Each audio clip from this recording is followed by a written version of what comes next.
তার মধ্যে যদি কোনো মেসেজ কারো কাছে পৌঁছলো, নাহলে যদি মেসেজ পৌঁছতো তাহলে রামায়ণ দেখার পর তো সবাই রাম হয়ে যেত, অথবা রাবণ হয়ে যেত, অথবা সত্যি হতো হনুমান। সিনেমাটা যে কিচ্ছু হয় না, সিনেমাটা যদি লোকেদের এই 2 ঘন্টা যদি মনে হয় কি আমরা কিভাবে পেরিয়ে গেল, তখন সিনেমা লোকেরা দেখবে।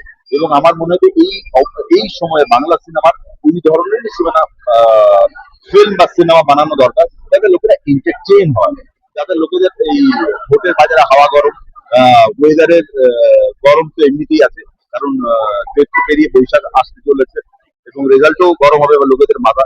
তো আমার এই সময় মনে হয় কি এই ছবিটা দেখতে, যেটাতে কমেডি আছে, এই শীতে বসে ঠান্ডা মাথায় এই ছবিটা দেখতে মন্দ লাগে না।